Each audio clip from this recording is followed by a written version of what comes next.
আসসালামু আলাইকুম।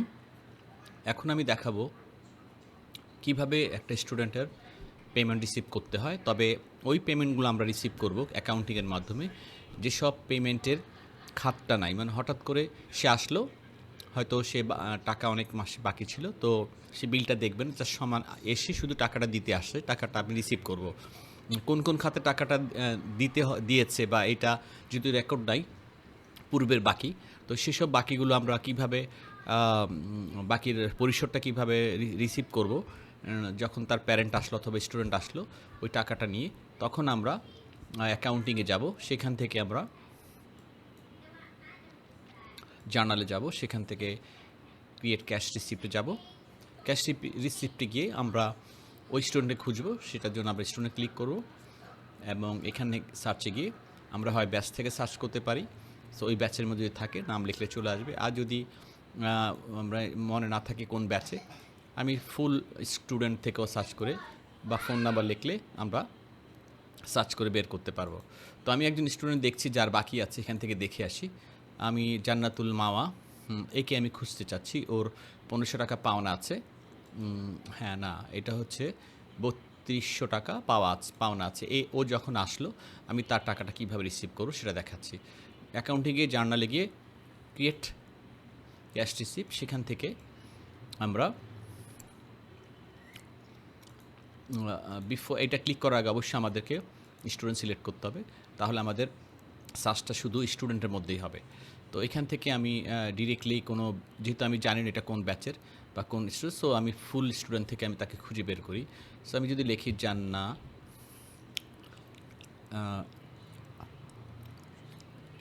জান্নাতুল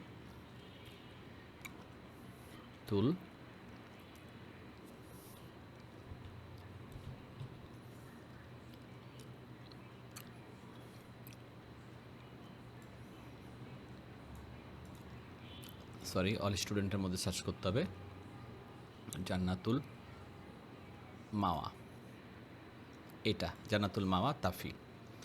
সো আমি সিলেক্ট করার সাথে সাথে আমরা দেখব যে তার 3200 টাকা কিন্তু দেখাচ্ছে। আমি যদি অন্য স্টুডেন্ট দেখি, প্রত্যেকের কিন্তু যেমন এদের কোনো টাকা বাকি নাই, কিন্তু ওর টাকা বাকি আছে, দ্যাটস ওর হিসাবটা এখানে চলে আসছে।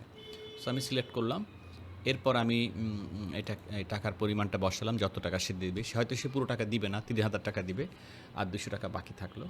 সেক্ষেত্রে আমি অ্যাড করব এবং এখানে আমি যদি খেয়াল বিষয় যদি বিকাশে পে করে দেয় তাহলে বিকাশে, আর যদি বিকাশে না করে হ্যান্ড ক্যাশ করে তাহলে আমরা পিটি ক্যাশে রিসিভ করে আমি যে তারিখে দিল সেই তারিখে আমরা সিলেক্ট করে প্রসেস করে দেব। তাহলে আমি তার টাকাটা স্বাধীনভাবে রিসিভ করলাম।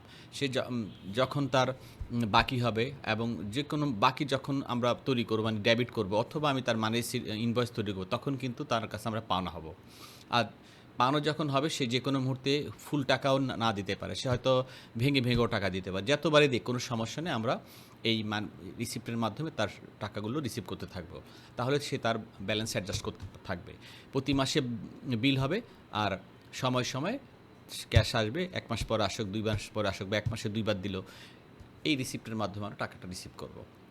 ওকে, তো আপাতত আমরা এখন যারা টাকা দিতে আসলো তাদের টাকাটা আমরা রিসিভ করব। এরপরের ভিডিওতে আমরা দেখাবো যে মান রিসিপ্ট ইনভয়েস কীভাবে তৈরি করে এবং ইনভয়েসের অ্যাগেনস্টে কীভাবে মান রিসিপ্ট তৈরি হবে। সেখানেই আমাদের কিন্তু হেডগুলো থাকবে কোন কোন খাতে টাকাটা নেওয়া হচ্ছে। বাট এই এখন যে পেমেন্ট এবং বাকিটা আমরা আলোচনা করলাম, এটা হচ্ছে যে রিসিপ্ট ছাড়াই টাকা দিতে আসলো, পুরাতন বাকি সে যখন তখন এই টাকাটা দিতে পারে, যে কোনো অ্যামাউন্ট দিতে পারে। যে কোনো অ্যামাউন্ট দিলে তো আমাদেরকে অবশ্যই ওই খাত দেখিয়ে করা যাবে না। তো এখান থেকে আমরা তখন ইনস্ট্যান্ট টাকাটা নিয়ে নেব। টাকা এরকম ফেরত দেওয়া যাবে না যে পুরো টাকাটা নিয়ে আসো দেন আমি রাখবো, এরকম বিষয় আসলে হয় না। তো সেই কারণেই কিন্তু আমাদেরকে সে যে টাকা নিয়ে আসুক না কেন, আমরা যাতে তার টাকাটা রিসিভ করতে পারি। ওকে, আজকে এই পর্যন্ত। নেক্সট ভিডিওতে আমরা দেখব কীভাবে আমরা মানে রিসিপ্ট টেমপ্লেট রেডি করব, যাতে স্টুডেন্ট সিলেক্ট করার সাথে সাথে সে যে ক্লাসের থাকুক না কেন, ওই ক্লাসে যে টেমপ্লেটটা আমরা রেডি করে রাখবো তার ইনভয়েসে অটোমেটিক সেটা চলে আসবে, আমরা খালি প্রসেস করে দেবো। তো তার নামে এগেনস্ট আবার একটা বিল হবে।